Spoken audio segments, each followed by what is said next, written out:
राम भाई, सबका स्वागत। और आज हम जीएनएम पढ़ेंगे और जीएनएम में हमारा जो है चैप्टर जो चलेगा वो चलेगा आज bladder and urethra, page number 232 पर आज हम हैं। और शायद नमस्ते कर रही थी अमित की बेटी, बीच में ताऊ जी राम राम करते। हाँ जी, बस वो नमस्ते कर। हाँ ठीक है भाई, राम राम बच्चे। तो ब्लैडर एंड यूरिथ्रा, इसकी हम फिगर अगर देख लेते हैं पहले। सर उसमें रीनल स्टोन बचा हुआ है। अच्छा, बच रहा है साहब। हाँ ओके, चलो। हाँ नहीं, आप सही कह रहे हैं। चलो, ब्लैडर एंड यूरिथ्रा इससे पहले इसे कर लेते हैं। हमारा टॉपिक चल रहा था किडनी एंड यूरेटर का, लास्ट वाला टॉपिक बच रहा है एक तरह से। ये किडनी स्टोन है और शिरोटिक किडनी और टॉक्सिफिकेशन ऑफ किडनी, ये तीन हेडिंग छोटे छोटे से हैं जो बच रहे हैं। तो डॉक्टर साहू सर इसमें किडनी स्टोन को लेकर ये बात कर रहे हैं। किडनी स्टोन जो है ये भी एसवीएस ऑफ द रीनल पेल्विस के अंतर्गत आएगा। और किडनी स्टोन को ब्रैकेट में इन्होंने कहा नेफ्रोलिथियस, नेफ्रोलिथ्स ब्रैकेट बंद है। किडनी ग्रेवल भी बोलते हैं इनको। पॉसिबल कॉजेज हैं किडनी स्टोन्स के।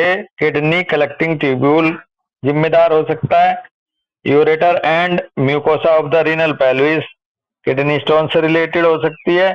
ये 2 पॉइंट हैं। और किडनी कलेक्टिंग ट्यूब्यूल्स के लिए कह रहे हैं कि recurring conflict calcium oxalate stones and और gravels as mineral deposits from tubercular caseation is equal to most common kind of kidney stone. Kidney collecting tubules की जो बनती हैं, जो बेसिकली अपर पोल, लोअर पोल या किडनी के टिश्यू के अंदर पाई जाती हैं, रीनल पेल्विस की जगह ना हो करके, कहते हैं गुर्दे के अंदर प्रॉपर पथरी है, तो कह रहे हैं वहां पर मिलेगा रिकरिंग कॉन्फ्लिक्ट। और रिकरिंग कॉन्फ्लिक्ट की वजह से कैल्शियम ऑक्सलेट के ये स्टोन बनते हैं। या फिर ग्रेवल्स एज मिनरल डिपॉजिट्स की वजह से, ग्रेवल्स जो छोटे छोटे कण जो मिलते हैं मिनरल डिपॉजिट्स के मिलते हैं। और इसके पीछे जो प्रोसेस होता है वो होता है ट्यूबरकुलर सीजिएशन। ट्यूबरकुलर सीजिएशन का मतलब जब हीलिंग फेस होगी तो वहां पर जो टिश्यू एक्स्ट्रा बनता होगा उसको ट्यूबरकुलर सीजिएशन होता है, जिसकी वजह से यहाँ ये ग्रेवल्स के रूप में मिनरल डिपॉजिट्स होते हैं। Is equal to the most common kind of kidney stone. ये मोस्ट कॉमन जो मिलने वाली जो स्टोन होती है रीनल स्टोन, वो कैल्शियम ऑक्सलेट की होती है जनरली। यूरेटर एंड और mucosa of the renal pelvis, ureter and और mucosa of the renal pelvis की अगर स्टोन है उसी एरिया में है तो रिकरिंग कॉन्फ्लिक्ट है इसके पीछे भी जिम्मेदार। और ये मिलेगी uric acid stones and other stones types, healing swelling of the ureter. यहाँ होगा which situation goes to occlusion और flow blockage, that goes to damaging of urine,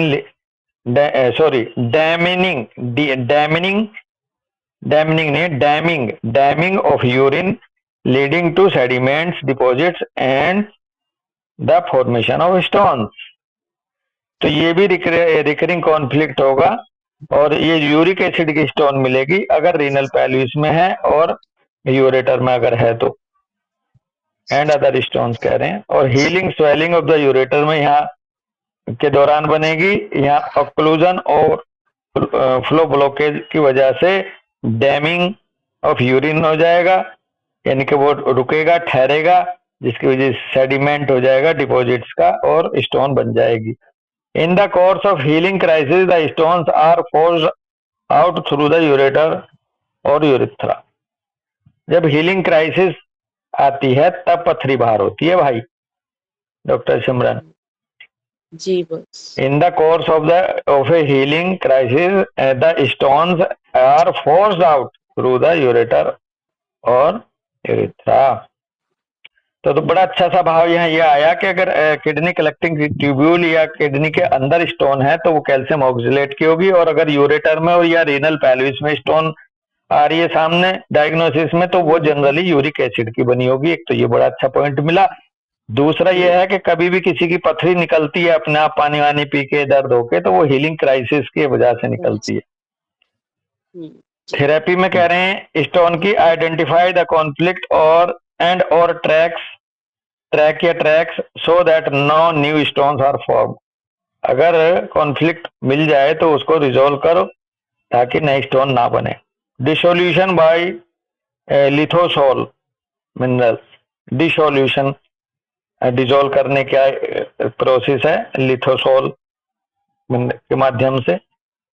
if necessary surgical stone removal और लिथोट्रॉप्सी, अगर बहुत ज्यादा जरूरत पड़े तो सर्जरी कराई जा सकती है स्टोन की या लिथोट्रॉप्सी कराई जा सकती है। कह रहे हैं drink sufficient pure soft water, अच्छा खासा पानी पियो सॉफ्ट प्योर वाटर। फिर किडनी के लिए जो थेरेपी दे रखी है वो भी यहाँ यूज की जा सकती है, जैसे कि एल्कलाइन डाइट लो और गरम गरम गरम रखो सेरिए को। अब आगे आएगा पढ़ लेंगे इसमें रेमेडीज ऑफ द किडनी एक बार और। तो ये था किडनी स्टोन। सर इसको इसमें जो है जी सर। दो पॉसिबल काज दिखा रहे हैं, किडनी कलेक्टिंग ट्यूब्यूल और ureter and mucosa of the renal pelvis. जी इसमें अब दोनों काज आ गए हैं। अभी तक जो है हम लोग इसको कोरिलेट करते थे मनी और इनसिक्योरिटी से। जी सर। ये ब्रेन स्टेम वाली चीजें भी जुड़ गई इसमें कलेक्टिंग ट्यूब्यूल के कारण से। Existence, abdomen, abandonment and isolation. हाँ, तो अब देखो इसमें दो भाव जुड़ गए, एग्जिस्टेंस भी जुड़ गया और टेरिटरी भी जुड़ गई। बिल्कुल सर। तो अगर एग्जिस्टेंस से रिलेटेड है तो वो किडनी कलेक्टिंग ट्यूब्यूल्स में बनेगी। बहुत सही जा रहे हैं आप। और इसलिए वो ब्रेन स्टेम से कंट्रोल्ड है, पेरेन्काइमल टिश्यू के अंदर। या रीनल ट्यूब भी ब्रेन स्टेम कंट्रोल करती है। और अगर यूरिक एसिड की या यूरेटर की या रीनल पैल्विस की है तो वहां सीधे सीधे बात है कि यहाँ पर एग्जिस्टेंस रिलेटेड नहीं है, यहाँ पर टेरिटरी से रिलेटेड है। बहुत अच्छी बात आपने निकाली डॉक्टर साहब सर। बस तो यही हाँ, ध्यान करने की है। हम भी यही कहते हैं कि कलेक्टिंग ट्यूब्यूल की या जो हमारे पास जो हमारे पास बेसिकली रीनल की है ना, गुर्दे के अंदर है किडनी की। डॉक्टर साहब उसमें कहते तो यही है, देखो सब जगह यही चल रहा है कि इनसिक्योरिटी है और फाइनेंशियल, और क्योंकि किडनी जुड़ गई तो फाइनेंशियल के साथ इमोशनल इनसिक्योरिटी ज्यादा है। किडनी हाँ इज रिलेटेड टू लव। हाँ हाँ, अगर नहीं किडनी में वैसे भी ना और एग्जिस्टेंस के पीछे फाइनेंस हो सकता है कि फाइनेंस नहीं है तो जिएंगे कैसे। तो जिएंगे कैसे, हाँ है ना। और हाँ जो रीनल पेल्विस वाली हैं और यूरेटर वाली हैं वो नो डाउट बिल्कुल उसमें टेरिटोरियल एंगल, टेरिटरी और इसी चीज की वो हैं। हाँ हाँ, तो रूब्रिक भी ऐसे ही आ जाएंगे फिर इनके। हाँ उधर टेरिटरी से रिलेटेड आ जाएगा और उधर जो है एग्जिस्टेंस से रिलेटेड आ जाएंगे। तो उसमें इसमें साफ दे रखा है ना कि वो डैम कर देती है। मतलब हाँ भैया जैसे बताते हैं कि जब उसे पता है कि उसकी टेरिटरी नहीं है तो टेरिटरी नहीं है तो वो बाहर थोड़ी नहीं करना, वो यूरिन नहीं पास करना चाहते कि यार क्या करो, अपनी जगह तो है नहीं मेरी कोई, मैं कहाँ टेरिटरी बनाऊं। इस वजह से यूरिन को होल्ड करके रखते हैं। बिल्कुल बिल्कुल। अब नेक्स्ट हेडिंग है cirrhotic kidney, cirrhosis of liver पढ़ा था हमने, तो शायद ये ऐसा ही है, डिस्टॉर्टेड हो जाएगा भाव, ऐसा ही कुछ आ रहा है इसमें। सिरोटिक किडनी, पॉसिबल कॉज है सिरोटिक किडनी के kidney parenchyma, kidney collecting tubules, renal pelvis. एक तरह से होता है ना कि किडनी श्रिंक हो रही है, किडनी एट्रोफी हो रही है किडनी में, किडनी सिकुड़ रही है, तो उधर को थोड़ा भाव लग रहा है इसे टर्म से। तो कह रहे हैं किडनी पेरेन्काइमा कैसे जिम्मेदार है सिरोटिक किडनी के लिए।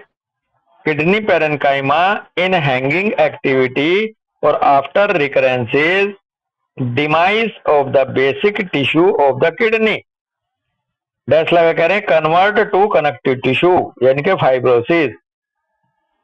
जो कि फिर बाद में जाएगा reactive increase in blood pressure due to lack of filter surface.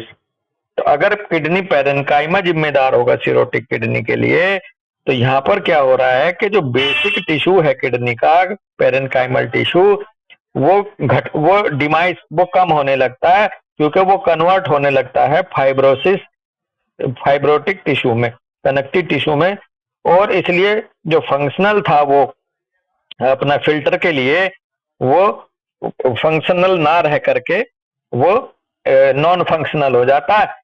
और फिर जो है इस वजह से reactive increase of blood pressure, यहाँ ब्लड प्रेशर इसलिए फिर बढ़ता है due to lack of filter surface. Filter surface कम हो गई फाइब्रोसिस में कन्वर्ट होने की वजह से, कनेक्टिव टिश्यू में कन्वर्ट होने की वजह से, तो अब वहां ब्लड प्रेशर को शरीर बढ़ाएगा, ताकि उसका मकसद है ब्लड को छानना। अब जितना बचा है फिल्टरिंग सरफेस, उसी से काम चलवाएगा, उस पर प्रेशर आ जाएगा, ऐसा। तो ये था किडनी पैरेन्काइमा की वजह से। दूसरा किडनी कलेक्टिंग ट्यूब्यूल्स की वजह से cirrhotic, recurring conflict nephrotic syndrome that goes to scarred shrinkage. Recurring conflict अगर यहाँ है तो यहाँ पर हो जाएगा नेफ्रोटिक सिंड्रोम आएगा एक तो, और फिर इसमें स्कार्ड श्रिंकेज होगी, ये श्रिंकेज किडनी यहाँ से सिकुड़ेगी कलेक्टिंग ट्यूब्यूल्स की वजह से ज्यादातर। तो नेक्स्ट पॉइंट है डॉक्टर सर, रीनल पेल्विस की वजह से रिकरिंग कॉन्फ्लिक्ट यहाँ भी जिम्मेदार है, सब जगह रिकरिंग कॉन्फ्लिक्ट ही है, जो कि सिचुएशन जाएगी chronic inflammation of the renal pelvis में, और फिर ये स्कार्ड श्रिंकेज में जाएगी। तो अगर रीनल पेल्विस का बार बार इन्फ्लामेशन हो रहा है, क्रॉनिक इन्फ्लामेशन हो रहा है, तो वहां भी एक स्कारिंग हो जाएगी। तो दो में तो श्रिंकेज आ रखा है, और पहले सबसे पहले वाले में फिल्टरिंग सरफेस का कम होना पाया जा रहा है।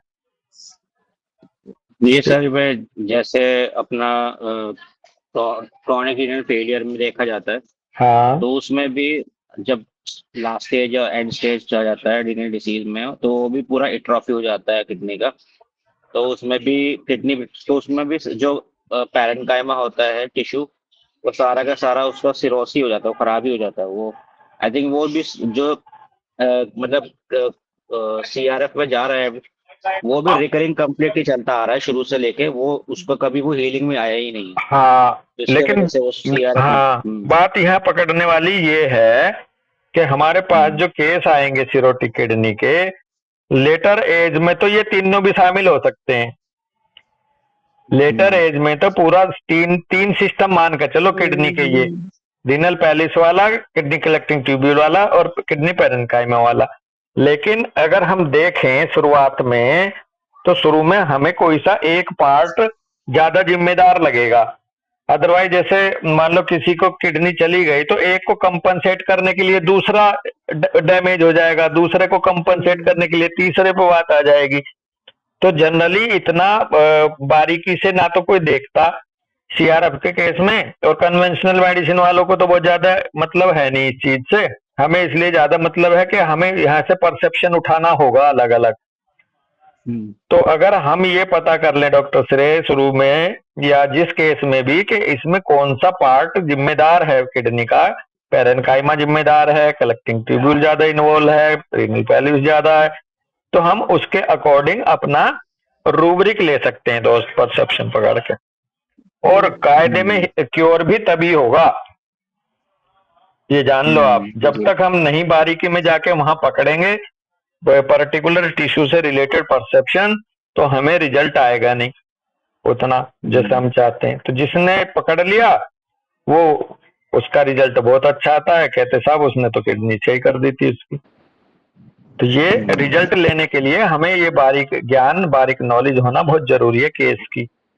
अब वो हाँ भैया, शायद इसीलिए जब भी हम इसको CRF को पढ़ते या देखते हैं या क्या होता है, तो हमारे पास जब केस आता है ना, वर्चुअली वो तब आता है जब उसकी किडनी लगभग फेल कर चुकी होती है। वो इसलिए अंदर इंसीडियस है हाँ इसीलिए बड़े सर भी या सब लोग कहते थे, इसीलिए इसको क्योर करना बहुत आसान नहीं होता, हाँ हाँ क्योंकि कॉन्फ्लिक्ट है। अभी हाँ आपने कहा, जो भी टिश्यू इन्वॉल्व है, हाँ उसका पता उसका प्रिसीजली पता नहीं चल पाता हाँ, कि ये प्रिसाइज, बिल्कुल कौन सा है बिल्कुल, ना? उसी बहुत सही, precision की वजह से ये हमारे पास वो मिल जाता है। बिल्कुल, इसलिए सर ने इसको इसलिए सर ने इसको मोटा मोटा जो बोला था, वो बोला था कि जहां मेरे अस्तित्व पे ही खतरा आ गया। हाँ हाँ हाँ। फिर मोटा मोटा तो लेंगे ही, लेकिन सर ने ये बात कही थी कि very very very difficult to cure kidney वो इसीलिए किडनी के केस, और शायद ब्रेन ब्रेन के जो है। नहीं, केसेस ऑफ कैंसर को बोला था। ओके जब ओके, हाँ, लास्ट स्टेज ऑफ कैंसर और किडनी। कैंसर और ये एडवांस रीनल फेल्योर, क्योंकि हाँ, इसमें वर्टिकल तब आता और वो प्रिसीजन नहीं हो पाता कि इसका कौन सा ऑर्गन सिस्टम अफेक्टेड था। और जो हाँ, प्रिसीजन जो नहीं होगा तो क्योर कैसे होगा? श्रिंकेज हम्म हम्म, श्रिंकेज किडनी वाले, हाँ वो वो रिवर्सिबल है और वो वो ठीक हो जाते हैं। मतलब रिकरेंट कॉन्फ्लिक्ट आता है, और मेरे पास एक केस चल रहा था बहुत अच्छा, और वो आंटी बिल्कुल ठीक हो गई थी। मतलब रिपोर्ट्स वैसे फिजियोलॉजिकली उनकी सारी की सारी चीजें बिल्कुल सही आने लगी थी पैरामीटर पर, और हाँ। उनकी किडनी तोड़ गई थी। देखो, बात मजे की यही निकल के आ रही है कि आप जितना क्लियर हो जाओगे, प्रिसाइज हो जाओगे कौन सा टिश्यू कौन सा पार्ट इन्वॉल्व है, और उसको लेकर के जितना प्रिसीजन के साथ रूब्रिक उठा लोगे, उसका परसेप्शन उठा के, उतने ही चांस ऑफ क्योर बढ़ जाएंगे। और जितना हाँ जिस केस में ये क्लियर होना बड़ा मुश्किल हो जाएगा, जैसे अभी आपने कही कि लास्ट स्टेज में, या फिर हमारी नॉलेज उतनी नहीं है कि हम क्लियर कर पाए, तो दोनों केस में रिजल्ट नहीं आने के। ठीक है जी। हाँ जी तो बात यहाँ से उठाने वाली ये है कि जितना प्रिसाइजली हम डायग्नोज कर लेंगे कि भाई कौन सा टिश्यू इन्वॉल्व है, और उसके अकॉर्डिंग परसेप्शन पकड़ लेंगे, तो उतना ही अच्छा रिजल्ट हम ले सकते हैं। ये है कहानी। नहीं तो अगर जैसे अभी फिर तो लेते ही है, जैसे आप बात कर रहे थे अभी अमित भाई के, अगर नहीं मिलता तो बड़े सर कहते थे कि एक मोटी बात वो ले लेते थे, क्या किडनी जा रही है तो अबंडेंट या हाँ जो भी एग्जिस्टेंस, तो फिर ऐसे काम चलाते हैं। बिल्कुल। हाँ जी नेक्स्ट हेडिंग है इसका, toxification of the kidney, bracket में कह रहे हैं acute toxic tubulopathy. Toxification of kidney को लेके कह रहे हैं कि this is not a conflict, ये कॉन्फ्लिक्ट से रिलेटेड नहीं है, rather it is a poisoning by solvent metals. Bracket में कह रहे हैं for example aluminium mercury, example के तौर पे in inoculations and medications, antibiotics, pain killers, anti anti HEURMATICS,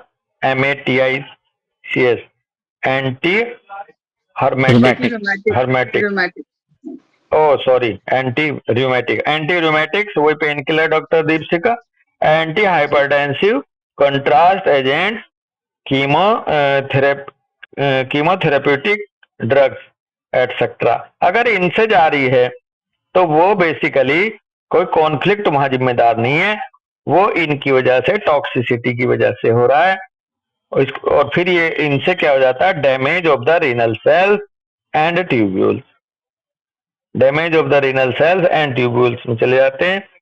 therapy में यहाँ पे बताया स्टॉप टेकिंग टॉक्सिक सब्सटेंस, सीधे सीधे। तो ये हमारे लिए तो एक तरह से नॉन डायनेमिक केस है, ये डिजीज है ही नहीं, ये तो एक मैनेजमेंट वाला ज्यादा है ये, है ना?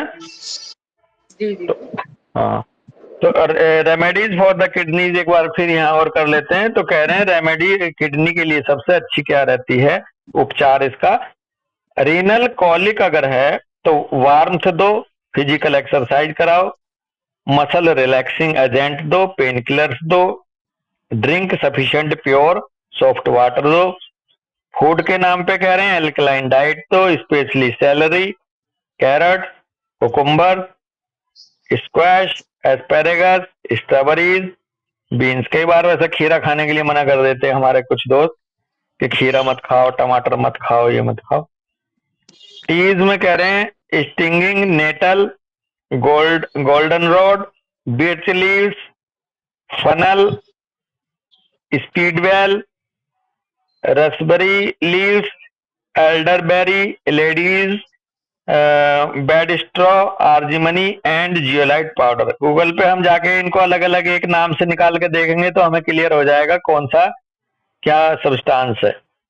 Juniper berry treatment according to nip, KNEI double nip, BEGN, begin with 4 berries per day.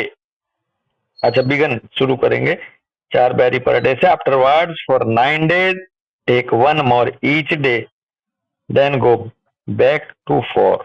यानी कि ये कोई बेरी है जिसको लेके शुरुआत करते हैं। शुरुआत तो करेंगे 4 बेरी पर डे से, उसके बाद 9 days के लिए, फॉर 9 days, और 9 day उसके बाद एक और 1 more each day, एक और ले लेंगे प्रतिदिन, यानी कि 5 हो जाएगी। और फिर वापस 4 देने लगेंगे। ये उनका कुछ अपना एम्पिरिकल प्रैक्टिस है, व्यवहारिक रही है अपने तजुर्बे वाली। Hildegard elixir of absinth, fennel mixed powder, massage of kidney area with camphor oil, reflex zone massage, hot bath, sauna treatment, ये भी किडनी के लिए बताया। नेक्स्ट पॉइंट करें, always be sure to keep the feet warm, हमेशा ध्यान दीजिए कि पैर जो है वो गर्म रखे जाएं। पॉसिबली हॉट बाथ, संभव हो सके तो हॉट बाथ भी दी जाए। बोरेक्स इंटरनली दिया जाना चाहिए किडनी के ट्रीटमेंट के लिए। Antibiotics are often very helpful for treating intense kidney pen.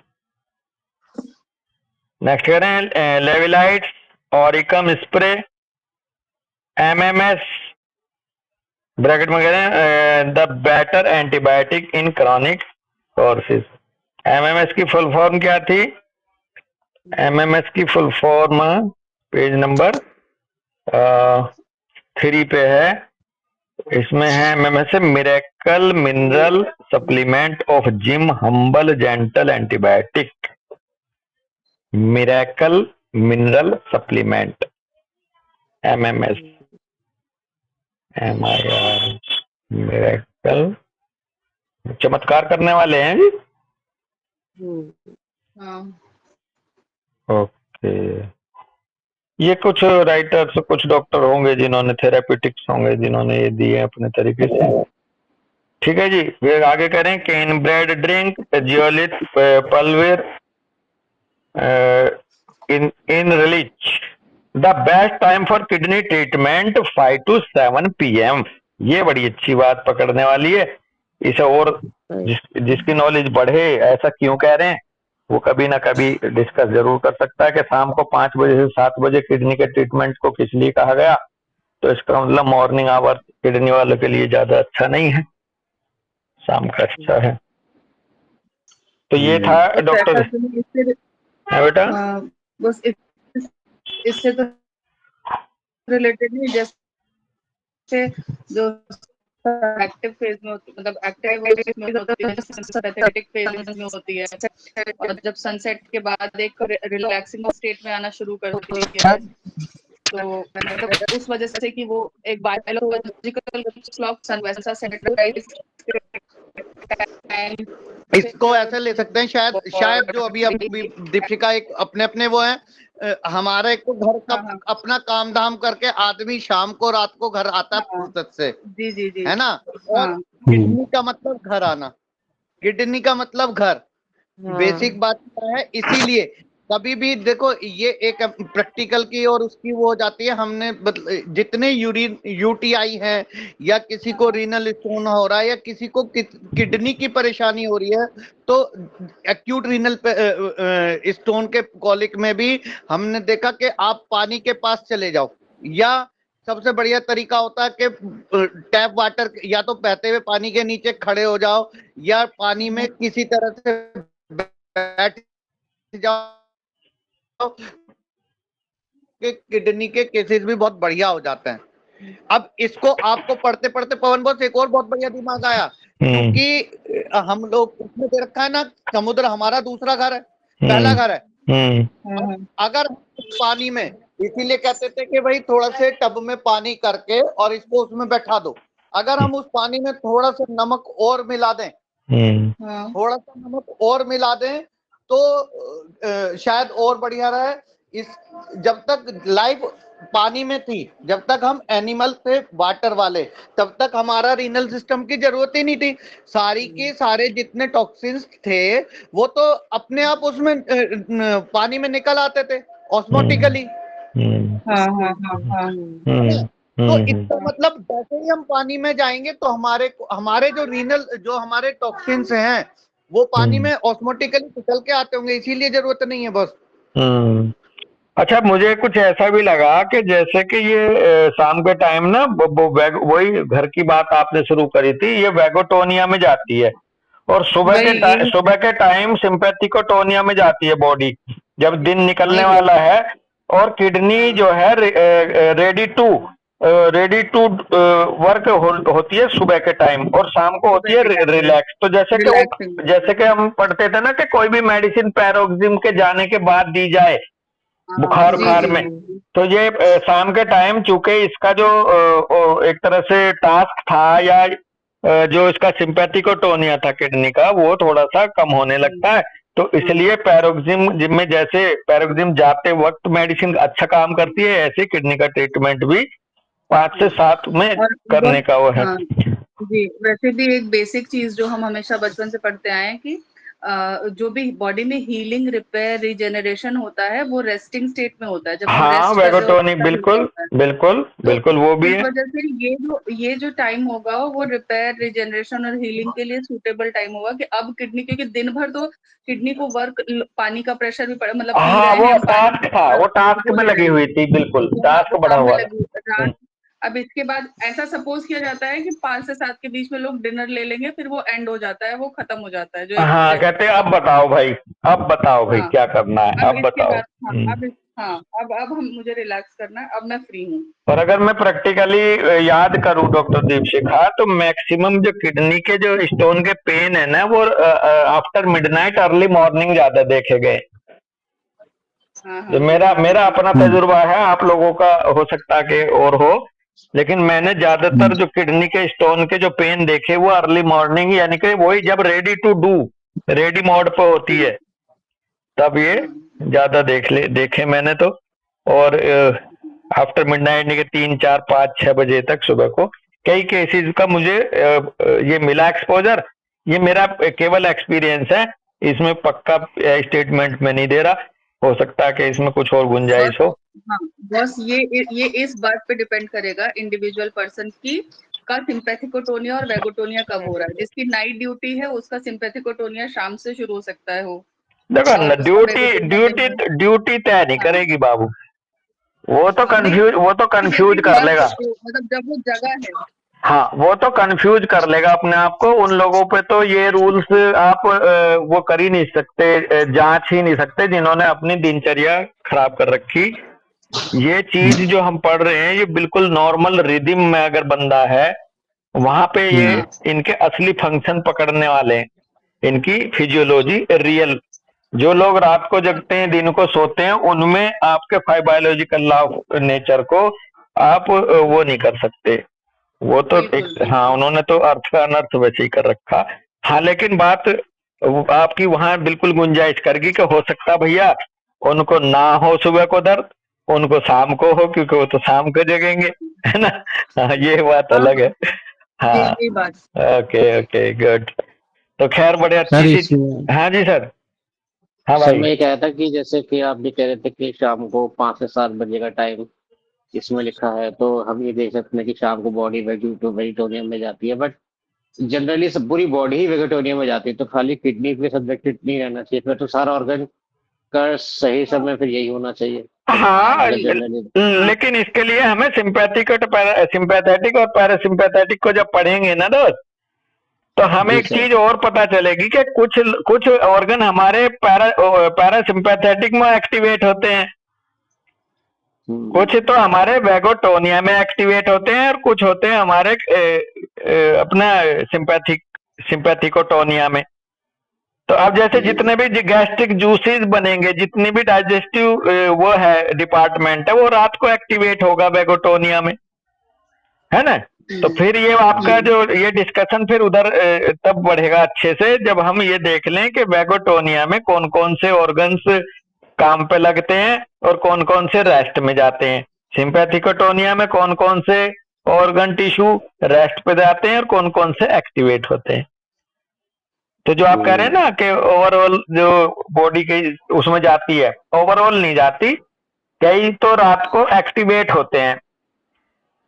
Pawan boss देखो भाई श्रेय, हम जी सर। इसको मैं फिर बार बार इसीलिए कह रहा हूँ क्योंकि किडनी का संबंध है घर से और अबंडनमेंट से।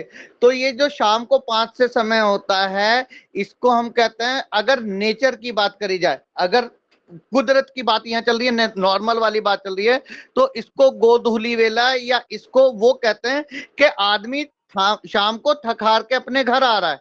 जब वो शाम को थकार के घर आ रहा है तभी तो घर पे वो आराम करेगा। अब वो पता चला कि उसके बाद उसको घर नहीं मिल पा रहा, तो इसलिए शायद ये शाम के टाइम में बहुत बढ़िया काम करे। चलो हाँ, वो ठीक है। दिन भर लोडिंग का टाइम है और ये अनलोडिंग का टाइम है अब। हाँ, हाँ, बस लोडिंग और अनलोडिंग पे ही हम थे। और अमित का भी उधर ही आ रहा घूम के कि सुबह का भी बिछड़ा शाम को घर पहुंचता है। तो भाई अब बता, तू कल को मत बिछड़ियो, अब बता तू गया कैसे था। तो इसका मतलब अब जब वो चला ही गया तो उसका क्या क्या सॉल्यूशन निकाल लोगे। लेकिन जब शाम को वो देखो बात 2-3 जुड़ गई यहाँ, पैरोक्सिम जी जा उतर रहा है, जी जी सुबह बिल्कुल। का बोला शाम को घर आ रहा है। और आपने अभी बड़े अच्छे वर्ड दिए थे डॉक्टर दीप का, क्या कह रहे थे आप, रिलैक्सिंग और वो क्या बोल, दिन भर लोडिंग और दिन भर अनलोडिंग, लोडिंग होती है। लोडिंग और अनलोडिंग। तो शाम को अनलोडिंग की तरफ बढ़ रहा है, सुबह को लोडिंग की तरफ बढ़ रहा है। तो जब अनलोडिंग है तो ट्रीटमेंट किसी भी हमारी होम्योपैथी के हिसाब से या नेचर के हिसाब से ट्रीटमेंट तभी बॉडी एक्सेप्ट करती है जब वो अनलोडिंग के मोड पे जा रही है। जब वो लोडिंग के मोड पे जा रही है तो कहती है यार तू अलग रख, अभी अभी बाद में सुनूंगा, पहले इसे करने दे मेरे को जो टास्क आया। तो इसलिए हमारा वाइटल फोर्स तब एक्सेप्ट करता है बाहर के स्टिमुलस को, हीलिंग टच को, जब वो अनलोडिंग मोड पे होता है, यानी कि पैरोक्सिम जब जा रहा होता है। जब बस बड़े हाँ सर भी उसके लिए बोलते थे ना, कैंसर केसेस में, कि कीमोथेरेपी के बाद अगर आते हैं तो हाँ टॉक्सिन लोड कम होता है, हाँ, तो तो उस उसको टाइम पे अनलोड कराया पहले, वो पहले अनलोड हाँ कराया और अनलोड कराने से बॉडी को वाइटल फोर्स थोड़ा सा फ्री हो गया जो उसमें बहुत बुरी तरह से इन्वॉल्व था और यह कमजोर पड़ रहा था। अब वो आपके परसेप्शन को, आपके स्टिमुलस को आसानी से स्वीकार कर सकता है। और अगर वो अनलोडिंग में नहीं है, वो बिजी है, तो वो आपके स्टिमुलस को परसीव नहीं करेगा वाइटल फोर्स जल्दी से। ये चलो, ये बड़ा अच्छा सा रहा, यहीं रुकेंगे, कल करेंगे शुरू अपना ये ब्लैडर एंड यूरिथ्रा, नया टॉपिक शुरू होगा कल से। और बहुत ही अच्छी कई बातें निकल के आई कि कौन सी एक पार्ट में कौन सी स्टोन बनने के ज्यादा चांस हैं, ये बहुत अच्छा आ गया। और किडनी सिरोसिस भी बहुत बस अच्छे से समझ लिया। हाँ अमित, मतलब फिर हम तो जैसे डॉक्टर साहू सर कहते हैं क्या, चीज पे बहुत बढ़िया था, हमारे को ध्यान रखना पड़ेगा कि स्टोन अगर किडनी के हैं तो कॉन्फ्लिक्ट हमारा दूसरा बनेगा, और स्टोन अगर यूरेटर और ब्लैडर के हैं तो कॉन्फ्लिक्ट हमारा दूसरा बनेगा। और हाँ इस चीज से ही हमारे चीजें ज्यादा बढ़िया निकल के आ पाएंगी। बिल्कुल, तभी क्योर होगा। क्योर तो हाँ जी, भाई तभी होगा जब सही क्लिक करोगे। अंदाजे इसलिए से हम हम करते रहेंगे तो अंदाजे से तो अंदाजे वाले रिजल्ट आएंगे। हाँ जी, हाँ क्योंकि होम्योपैथी इज मैथमेटिक्स, बड़े सर वैसे नहीं हाँ कहते थे। मैथमेटिक्स में अगर एक भी हासिल भूल गए तो भाई तो सवाल हल होने का नहीं, बात पक्का, इतना प्रिसीजन चाहिए। हाँ जी। हाँ, तो सर क्योंकि डरने की हमें इस बात नहीं है, हमें प्रिसीजन कब आएगा वो हमें जान लेना। हाँ सर, जैसे सर किडनी में अगर होता है एक स्टोन, लेकिन वो जब यूरेटर में आके कहीं रुकता है, जब यूरेटर में आके रुकता है तब पेन बहुत ज्यादा हो जाता है, तो उस टाइम पे वो स्टोन वहां पे आके रुका। और लेकिन पहला अगर किसी का अल्ट्रासाउंड हुआ उस टाइम पे किडनी में था, बाद में पेन के टाइम पे हुआ वो यूरेटर में आ गया, तो फिर क्या दो दो वो कॉन्फ्लिक्ट अलग अलग हो जाएगा या नहीं वो नहीं पुराने भैया, कॉन्फ्लिक्ट आपने का? आपने बड़ी अच्छी बात कही ना। अब आप पहले देखे तो किडनी उसमें था पेरेन्काइमा में, और अब जब दर्द हुआ है तो अब वो यूरेटर में हो रहा है पेन। तो अब आपको क्लियर है कि जो किडनी के अंदर का था, मान लो वो बाहर आ रहा है।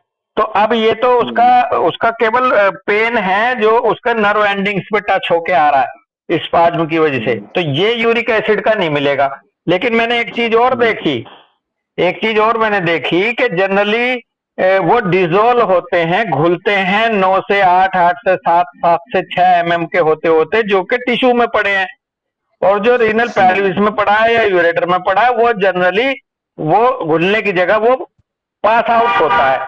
तो अब जो आप कह रहे हो कि वो वहां आएगा, तो ये रीनल पैल्विस का तो आ सकता है आगे को खिसक के।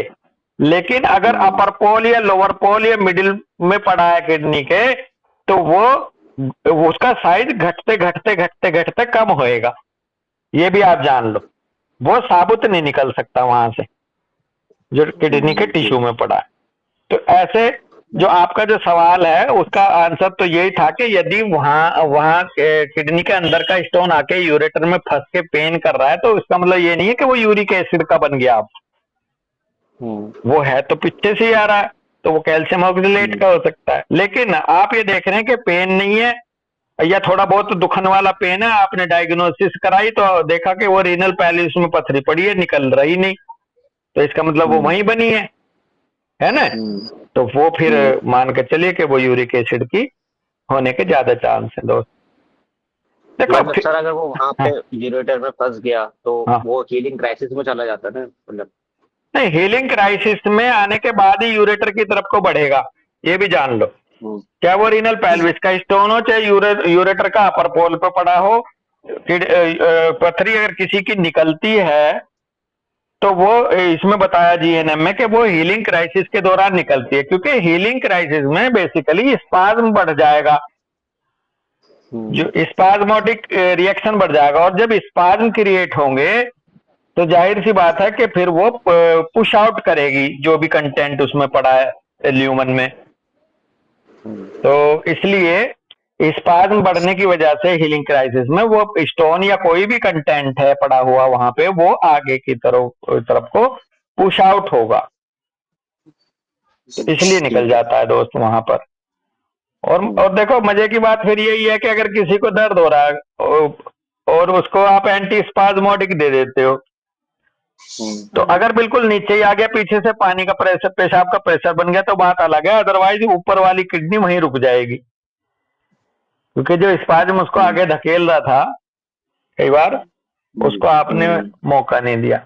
हाँ, लेकिन अगर पीछे से यूरिन सफिशिएंट अमाउंट में है तो उसका एक बड़ा अच्छा फायदा एंटी स्पाज्मोटिक का ये भी निकल सकता है कि वो जो उसको कॉन्ट्रैक्शन में ले रहा था स्पाज्म यूरिथ्रल लाइनिंग्स को या वाल को, वो रिलैक्स हो जाती है, उसको रास्ता छोड़ देती है आगे, तो वो एक तरह से धुलाई भी हो जाती है पीछे से उसकी। तो दोनों रिजल्ट आने के चांस है इसमें। ठीक है सर भाई। इसमें जो है जी मैं सर। डॉक्टर अपने तन्मय विजाकर सर का लेक्चर स्टोन वाला सुन रहा था, तो हाँ उसमें एक बात उन्होंने और कही थी जी। कि इसमें अपने को एक चीज और देखना है कि ऑब्स्ट्रक्टिव है कि नॉन ऑब्स्ट्रक्टिव है। हाँ तो ऑब्स्ट्रक्टिव है तो उसका अप्रोच थोड़ा सा अलग रहेगा, नॉन ऑब्स्ट्रक्टिव है तो अलग रहेगा सर। जैसे हालांकि बहुत ज्यादा डिस्क्रिप्टिव नहीं था। हाँ मेरा इस बात को रखने का मतलब मकसद यही था कि इस पे थोड़ा सा हम लोग और विचार करके देखें। जैसे अभी जीएनएम पढ़ रहे हैं तो हाँ जीएनएम के एस्पेक्ट में उसको और विचार करके देखें क्या पॉइंट्स निकल हाँ, के तो आते हैं। ऑब्स्ट्रक्टिव कौन सी कही थी ये जानना चाहेंगे कि ऑब्स्ट्रक्टिव टाइप की कौन कौन जैसे सी कही थी। जैसे ऑब्स्ट्रक्शन हुआ और उससे हाइड्रोनेफ्रोसिस हो गया है। हाँ जैसे स्टोन कहीं पे फंसा हुआ है, यूरिन हाँ पास आउट ही नहीं हो रहा है बिल्कुल। हाँ अब ये सिम्प्लिटिक में पहुंच गया है, हाँ तो इसके अप्रोच अलग होंगे, ऐसा टाइप से उन्होंने बताया था। हाँ, तो अपन बिल्कुल होंगे, या जीएनएम के क्यों पॉइंट नहीं। ऑफ व्यू से नहीं, बात वही है कि क्यों नहीं फेंकना चाह रही, हाइड्रोनेफ्रोसिस क्यों कर रखना चाह रही है। तो वो जो बॉस अप्रोच है, परसेप्शन अलग अलग ले सकते हैं। हाँ भाई। बॉस पवन बॉस, हम्म जी बस जी भाई। डॉक्टर साहब इसमें भी हमारी अप्रोच देखिए, आपने बहुत सही कहा, वो बनानी पड़ेगी कि ऑब्स्ट्रक्शन है। ऑब्स्ट्रक्शन मतलब वो निकालना ही नहीं चाह रहा कि हाँ हाँ इतनी ज्यादा इनसिक्योरिटी में फंसा हुआ है या उसके साथ इतनी दिक्कत है, या इसको बार बार कहते थे भाई टेरिटरी होगी तो मैं यूरिन करूंगा, मेरी हाँ। टेरिटरी है ही नहीं, बिल्कुल भी नहीं है, उसका मतलब वो बिल्कुल डेस्पेयर में पड़ा हुआ है। उसने कहा यार जगह ही नहीं है तो मैं नहीं निकाल सकता बाहर, या वो इतना इंट्रोवर्टेड है, हाँ या उसने इतना इनसिक्योर है, बेसिकली इतना ज्यादा इनसिक्योर है कि इनसिक्योर, बिल्कुल नहीं निकालना चाह रहा। बिल्कुल। तो आप सही कह रहे हैं, अप्रोच अलग अलग हो जाएगी। और लेकिन मैं अभी यही समझने की कोशिश कर रहा था कि ऑब्स्ट्रक्टिव और नॉन ऑब्स्ट्रक्टिव ये बन रही है नहीं बन रही है, कहाँ बन रही है, ऐसे लेंगे, या एक ने ऑब्स्ट्रक्शन क्रिएट कर दिया और एक ने नहीं करा। तो ऑब्स्ट्रक्शन जिसने क्रिएट कर दिया हाइड्रोनेफ्रोसिस होगी, तो वो तो सिफिलिटिक है ही, वो तो सिफिलिटिक है ही, और वहां परसेप्शन उसका और अलग लेंगे। वहां मजे की बात दोनों यह ही। है अमित, वहां मजे की बात ये लग रही है, इसे टेरिटरी भी चाहिए, और टेरिटरी बनाई तो इसका एग्जिस्टेंस को भी खतरा हो रहा। हाँ तो जी, वो बहुत उधर हाइड्रोनेफ्रोसिस में भी रखना चाहता है उसको रोक के, और मार्किंग करना भी चाहता है, बल्कि तो और कंफ्यूज हो गया। दोनों दोनों ही चीजें चलती हैं। अभी कुछ दिन अभी मैंने मेरे मतलब मेरा दोस्त ही है बहुत अच्छा, उसका पता चला उसको रीनल स्टोन है 3.2 mm का ही, और हाँ हाइड्रो मैंने कहा इतना छोटा रीनल स्टोन हाइड्रोनेफ्रोसिस कर रहा है। हाँ, क्या बात है। हाँ फिर तो फिर उस हिसाब से गए ना कि क्या कहते हैं यार तेरे मतलब वो बिल्कुल ही जो आपकी बात दोनों है कि अगर मैंने बोला तो घर पे झगड़ा हो जाएगा और हाँ, बोल पा नहीं रहा हूँ। और हाँ बोलना जरूरी सा लग रहा है। तो देखो डॉक्टर साहब सर कितना अच्छा एग्जाम्पल अमित शर्मा लेके आए। अगर आपकी 6 mm से नीचे की पथरी, यानी कि 3 mm 4 mm, अगर वो भी ऑब्स्ट्रक्शन क्रिएट कर रही है, तो वह पक्का उसने उसको रोक के रखा हुआ है स्पाज्म की वजह से, है ना। हाँ जी। अब ये है कि वो नहीं छोड़ना चाह रहा यूरिन को बाहर।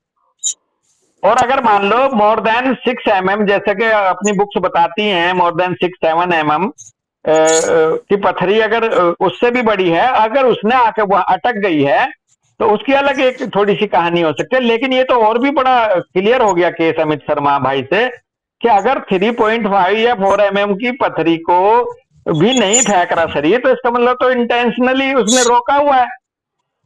हाँ जी। हाँ, तो ये बिल्कुल अलग से देगा उसका परसेप्शन। और ऐसे ही फिर अप्रोच होगी।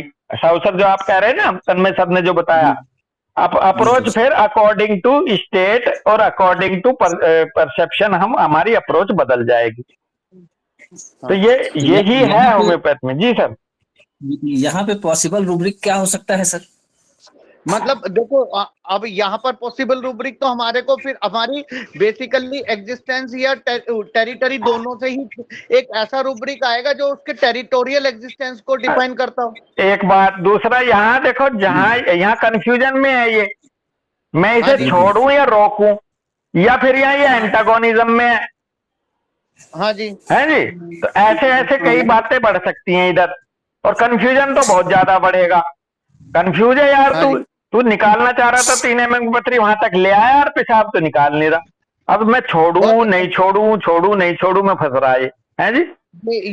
ये एंटागोनिज्म वाला और undertaking the things opposite to her intention, हाँ, ये तो इस मतलब तरह कई की सारे चीजें जो सिचुएशन आएंगी जो उसमें और ज्यादा कोरिलेट होएगी, वहां पे वो हो जाएगी। हाँ इंडिसी वो है डिस्क्रिशन लैक ऑफ, क्या है वो, हाँ इनडिस्क्रिशन। इंडिस्क्रिशन आ जाएगा यहाँ। उसे यही विवेक ही नहीं है राइट एंड रॉन्ग का। तो सर कुछ भी हो हाँ सकता है यहाँ, लेकिन है जरूर अलग अप्रोच। आपने बहुत अच्छी बात उठा दी है ये। और इवन केवल पथरी के नहीं, अभी मैं उनकी एक क्लास नई शुरू हुई है, उसमें मैं सुन रहा था, वो डायबिटीज पे बात कर रहे हैं। तो डायबिटीज में भी उन्होंने बहुत बारीकी बारीकी से बताया ये, कि कहाँ पे हम वहां बंदे का असली परसेप्शन लेंगे हम, कि ये क्यों इंसुलिन कम कर रहा है, क्यों ग्लूके अल्फा सेल्स को बढ़ा रहा है, ग्लूकागोन को क्यों, फास्टिंग को बढ़ा रहा है, क्यों पीपी को बढ़ा रहा है। तो इनका सबका अलग अलग मीनिंग है। और लबोलबा बात का ये है कि भाई बिल्कुल हेयर स्प्लिटिंग में जाना होगा हमें, होम्योपैथिक प्रैक्टिस करने के लिए बारीकी में जाना होगा, काम चलेगा नहीं अमित शर्मा बिना अंदर गए। बस यही तो हम मोटे कहते हैं कि मोटे से इंडिविजुअल काम नहीं चलना डॉक्टर साहू सर। बिल्कुल सर। हाँ यही मो- तो होम्योपैथिक इंडिविजुअलाइजेशन है ना बॉस, हाँ कि किसकी- इंडिविजुअलाइजेशन के लिए बारीकी में जाना जरूरी है। हाँ जी, चलिए ओके ठीक है चलो भाई। यहीं रुकते हैं साहब। सबको नमस्ते, सबका धन्यवाद, सबको राम राम भाई। राम राम। राम राम बेटा, राम राम। राम राम राम बेटे। को भी राम राम राम सबको। हम्म।